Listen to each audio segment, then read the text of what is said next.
Buenos días, bienvenidos a nuestro webinar semanal donde analizamos la operación del sistema eléctrico, los mercados de commodities y futuros de electricidad. Como siempre, vamos a empezar analizando la demanda eléctrica y en este gráfico pues, pueden ver en la línea roja la evolución de la demanda de este año y bueno, con el mismo código de colores que usamos siempre, la de los últimos 8 años. Esta semana podemos ver que la demanda pues subió con respecto a la semana anterior, un 4% en concreto, y nos encontramos con niveles superiores al año 2020, que era el año del COVID. Llevábamos 2 semanas donde habíamos estado por debajo y ya esta semana subió. Era de esperar, ¿no?, que subiera la demanda porque van a subir, están aumentando las temperaturas y esto impacta directamente en un aumento de consumo, principalmente por mayor uso del aire acondicionado. Como les digo, estamos entonces ahora por encima del año 2020, pero si lo comparamos con los años anteriores, la misma semana, pues vemos que seguimos por debajo. Lo normal en esta semana era estar en torno a un promedio de 4,7 teravatios hora, con un máximo tuvimos en el 2017 de 5,3 y el mínimo que en el COVID era de 4,1. Y estamos, bueno, si lo comparamos con el año pasado, que es la línea naranja, en 2022 tenemos una diferencia de un 15%, que es una diferencia incluso la más alta de lo que va de año, pero también esta semana del 2022 fue una demanda con unas temperaturas atípicas muy elevadas para esta época del año y por esto este incremento. Si lo comparamos con el promedio, pues estamos con una diferencia de un 8%, que es la diferencia que llevamos observando ya en lo que hemos comentado en los otros webinars, que estamos con una demanda un 10% inferior al resto de los años. Ahora pasamos a analizar el precio, o sea, la demanda subió y el precio pueden ver también que subió considerablemente. En concreto subió 15 euros el megavatio hora y cerró en 97 euros el megavatio hora. Cerca de los 100, que es un valor que no habíamos visto desde la primera semana de marzo este año. Y bueno, esta subida principalmente lo veremos más adelante, pero viene dado por una generación eólica baja, que es bastante normal para esta época del año, podríamos decir, y también por el aumento de demanda que acabamos de comentar. Si lo comparamos con la misma semana el resto de los años, pues vemos como tuvimos un máximo en el año pasado, que sabemos que fue un año con precios bastante elevados, alcanzó en esta semana 170 euros el megavatio hora, y el mínimo lo tenemos en el año del COVID, que cerró en 25,5 euros el megavatio hora. Si miramos el promedio de todos estos años, se encuentra en torno a los 70 euros el megavatio hora, así que podemos decir pues, que estamos todavía, ¿no?, en momentos con precios bastante elevados. Si pasamos ahora a analizar bueno, rápidamente la generación solar y eólica con el mismo gráfico que estamos utilizando semanal, podemos ver cómo por fin la generación solar volvió a unos niveles más normales para esta época del año. Llevábamos 4 semanas consecutivas con una generación solar particularmente baja, principalmente por el mal tiempo, ¿no?, el poco sol que tuvimos, pero ya ha vuelto a estar por unos valores pues como les digo, ¿no?, más normales para esta época del año, por encima de los 900 gigavatios hora en la semana, que llegamos a estar pues incluso por debajo de los más cercanos a los 600. Se espera que este valor se mantenga el resto de las semanas e incluso a lo mejor alcanzamos otro máximo, ¿no?, de generación semanal. Si miramos a analizar, si pasamos a analizar la generación eólica, vemos que es bastante similar a la semana pasada, pero bueno, con una demanda mucho mayor que cubrir, y se encuentra en la parte baja, ¿no?, de la distribución con respecto a las semanas anteriores. Es normal en esta época del año tener una generación eólica más baja.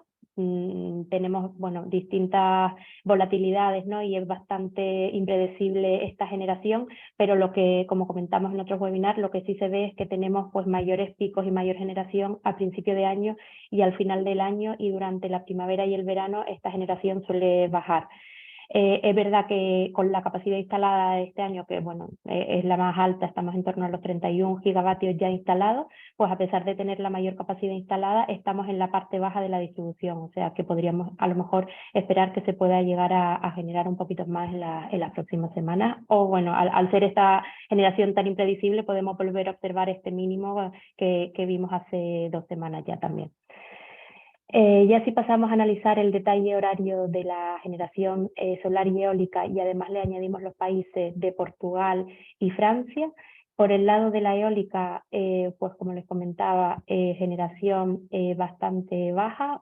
Como les decía, tenemos instalados 30 gigavatios en España y la generación máxima que tuvimos fue el martes de 10 gigavatios, son solo 10 gigavatios. Y luego, pues por el lado de la solar sí que vemos que su generación es más alta con respecto a las semanas anteriores, donde veíamos que este área estaba muchos días, era inferior, ¿no? Por el mal tiempo. Vemos que hemos generado más, en particular en España, con un máximo el viernes que llegó a los 14 gigavatios. Si pasamos ahora a analizar el mix de todas las tecnologías, podemos ver cómo la solar sigue aumentando su participación en el mix. Esta semana no se aprecia aquí porque no tenemos decimales, pero es la primera fuente del mix, representando un 20,3% de todas las tecnologías, seguida después el ciclo combinado con un 20%. Muy pocas veces hemos tenido a la solar como protagonista del mix, y bueno, esta es la primera vez que lo observamos fue a principios de mayo de este año y vuelve a ser protagonista esta semana, bueno, casi muy similar al gas, pero ya si le tomamos además la solar térmica, pues llegamos a alcanzar el 23%. Si pasamos ahora a analizar el detalle horario de cada una de las tecnologías, por el lado de la nuclear empezamos la semana con 5 gigavatios por tener 2 plantas en mantenimiento, pero es verdad que al final de la semana ya entró ASCO 1, que llevaba en un mantenimiento programado, y entró el viernes y terminamos la semana generando en torno a los 6 gigavatios. A final de mes se espera que Trillo entre y volvamos a estar con los 7 gigavatios disponibles que tenemos en España. Por el lado del gas, vemos que estuvo generando completamente en base toda la semana, reduciendo su generación en las horas donde aparecía la generación solar, en las horas solares, y aumentando, ¿no? en los picos de la mañana y la noche. Los días con mayor generación eólica, como el miércoles, y también añadido con menor demanda, el fin de semana vemos cómo la participación del gas pues disminuyó.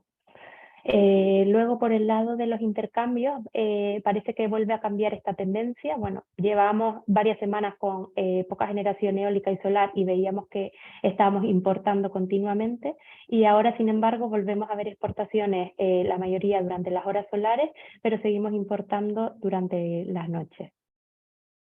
Y ya por último, si analizamos los precios en resolución horaria, podemos ver cómo tuvimos, podríamos decir, una tendencia creciente de lunes a viernes y una bajada, sobre todo en las horas solares, el fin de semana. Estuvimos bastante acoplados con Francia, más de la mitad de las horas, el 52% del tiempo tuvimos los mismos precios, y los momentos donde tuvimos saturación en la línea eran los momentos que exportábamos hacia Francia, ¿no? Lo podemos ver aquí, que durante estos momentos pues España tenía unos precios inferiores a los de Francia, y por las noches sí que también se saturó la línea, pero no tan común como cuando estábamos exportando. Aquí, por ejemplo, estábamos importando, ¿no? desde Francia, por eso el precio de España pues está más alto, y también lo podemos ver en la madrugada del viernes. En cuanto a los precios máximos, lo tuvimos el viernes y llegó a 156 euros megavatio hora, marcado por la hidro, y el precio mínimo de 25 euros el megavatio hora el domingo, marcado por renovables, cogeneración y residuos. Comentarles esta semana que no hemos visto precios negativos ni en estos 3 países que les enseñamos ni en el resto de Europa. Esto era todo lo que le quería comentar. Adrián, si quieres continuar. Hola, buenos días. Muchas gracias, María. Pues empezamos con el gas, que ha tenido un cambio muy importante desde, bueno, de la tendencia bajista que me estaba marcando hasta la semana pasada. ya habíamos comentado que había habido una cierta recuperación por temperaturas un poco más elevadas de lo que era normal para la época del año. Subió el contrato del mes siguiente un 32%. Y bueno, el lunes parecía que la situación se estaba normalizando, pero bueno, hay que recordar que la semana anterior también, además de por temperaturas algo más altas, fue por cierre de cortos de bastantes inversores, ¿no? Entonces, ya digo que el lunes pasado parecía que la situación empezaba a adecuarse un poco más a los fundamentales, que eran bastante débiles para el gas, sobre todo en el corto plazo, pero bueno, pues la noticia de una extensión en el mantenimiento de unas de las principales plantas noruegas hasta el 15 de julio, es decir, 3 semanas más de lo que tenían pensado para volver a su puesta en funcionamiento, pues de alguna forma activó el botón del pánico comprador, y los precios subieron de forma casi escandalosa hasta los 50 euros por megavatio hora. Fijaros que el jueves fue casi visto y no visto, ¿no? Fue una subida muy fuerte hasta los 50, y a partir de ahí empezó, digamos, a salir papel, es decir, a primar las ventas, y el jueves respecto al miércoles casi, pues al final no hubo ganancia, pese a que ya digo que el máximo se sitúa en 49,50, que es muy parecido a los niveles que tenía el contrato del mes siguiente a principios de abril, cuando, bueno, ya hemos comentado aquí que había una prolongación del frío, ¿no? El viernes pues se recogieron beneficios, y el contrato al final del mes siguiente cerró en los 35 euros por megavatio, lo que supone una ganancia del 9%. Había desde los mínimos del año, desde los mínimos realmente de los 2 últimos años, había subido un 100% o más de un 100% en este episodio de pánico comprador. Bueno, este nivel de 32,44 es el precio que tenía ayer cuando hicimos este gráfico.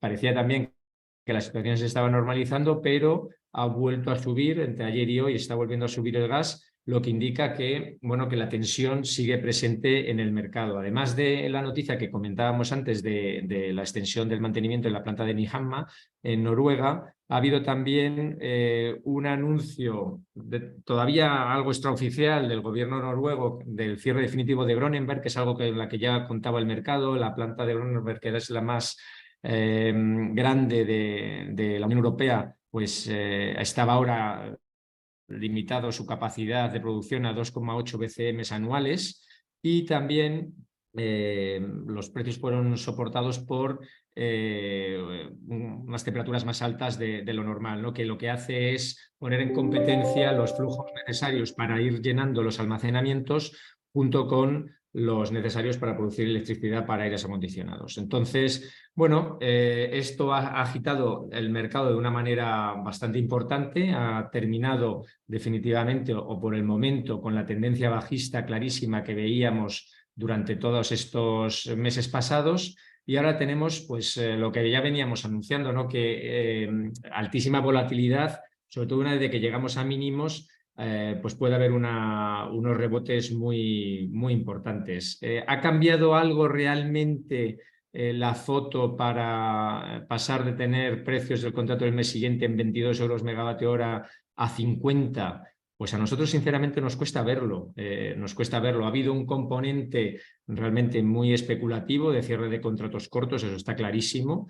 Pero bueno, es verdad que lo que parecía que ya iba entrando en la normalidad con esta bajada del viernes, la bajada de ayer a primera hora, bueno, pues se ha vuelto a dar la vuelta. Entonces, realmente hay mucha tensión entre los participantes en el mercado. Cualquier, digamos, afectación o cambio en el equilibrio de oferta-demanda, pues se traslada a los precios de una manera pues casi desaforada, porque pasar de 22 a 50 en pocos días pues tiene poco sentido, sobre todo cuando tenemos una demanda que sigue baja, sigue muy baja en mayo, pese a estos precios tan bajos en relación con los anteriores. Pues la demanda europea cayó un 20%, entre un 20 y un 25% con respecto al mismo mes del año pasado, es decir, que todavía se está destruyendo demanda, y si se destruye demanda con estos precios, ¿qué decir con los 50? ¿No? Es verdad que la demanda no se recuperó porque más allá de la curva, o sea, más a largo de la curva, pues teníamos estos precios que son el contrato de invierno y el contrato del año que viene, que todavía estaban altos, estaban por encima de 40 y por lo tanto la demanda no se estaba recuperando. Pero si ya el mes siguiente pues está en los entornos de los 40, pues tampoco se va a recuperar. Si a eso unimos que China está quemando más carbón que gas y que los almacenamientos europeos pues, que están en un nivel muy, muy confortable, en el 73%, ha ganado 2 puntos porcentuales. Es verdad que el ritmo de llenado es inferior al año pasado, pero es que también la necesidad de llenado es mucho menor que la del año pasado.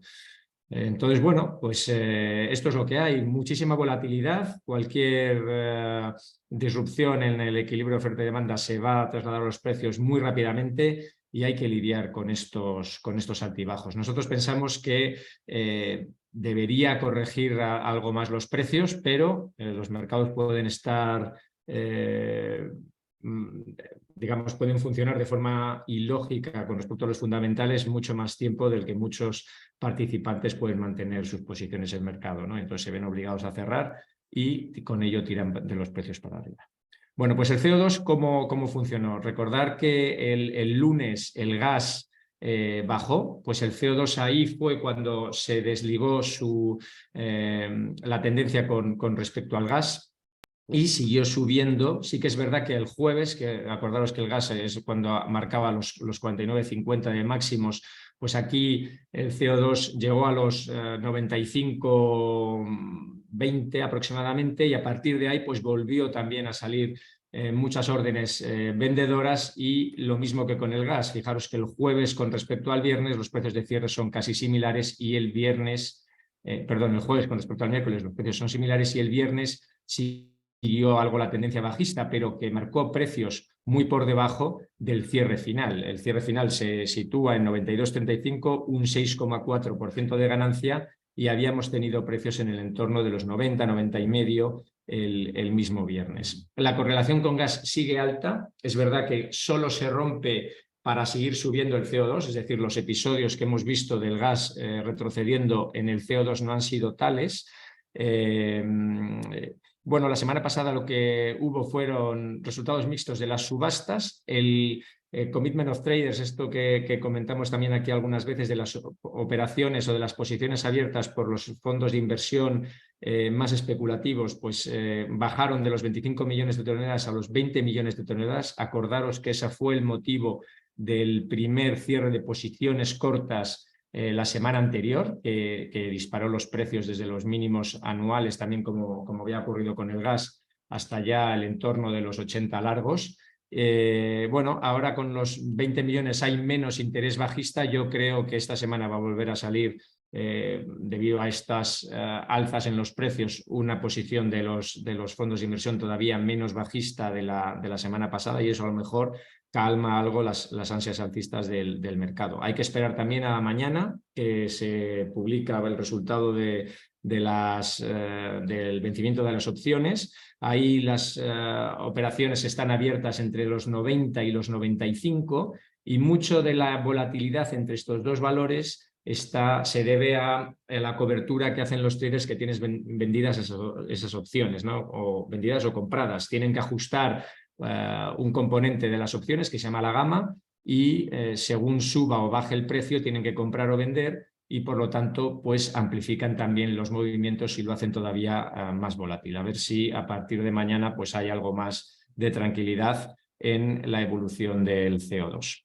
Y por último, el petróleo ganó también un 2,4%. Fijaros que estamos ahora mismo en los niveles aproximadamente previos a cuando Arabia Saudí decidió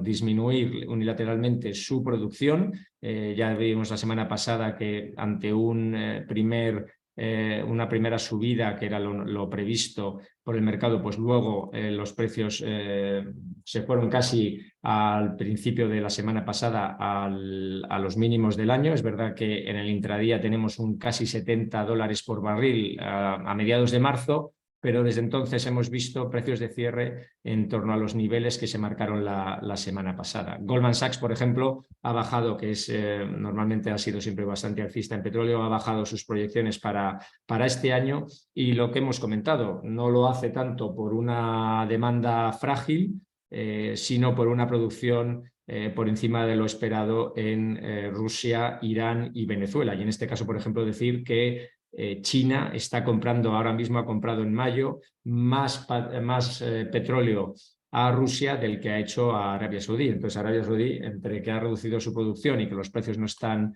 especialmente altos o lo altos que ellos querían, pues la verdad es que están teniendo unos ingresos menores de lo que esperaban.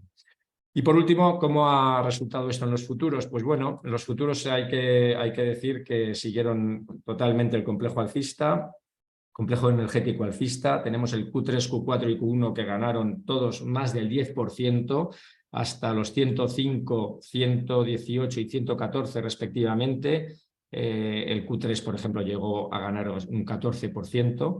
El lado de los anuales, tanto el CAL 24 como el 25, los aumentos fueron menores. De hecho, el CAL 24 en MEF, que es lo que seguimos aquí, registró una subida del 10,78 hasta los 95,26, pero si veis OMIP o EX, que yo creo que en este caso reflejaron mejor el cierre del mercado, porque el viernes hubo un poco de retroceso tanto del gas como del CO2, registraron un cierre de 92 euros megavatio hora, que creemos que es más representativo de lo que pasó en mercado. Y el CAL 25 pues cerró en 75 euros megavatio hora, ganando un 2,75%. Esto era todo por mi parte. Muchas gracias. Muchas gracias, Adrián. Muchas gracias a todos. Nos vemos la semana que viene.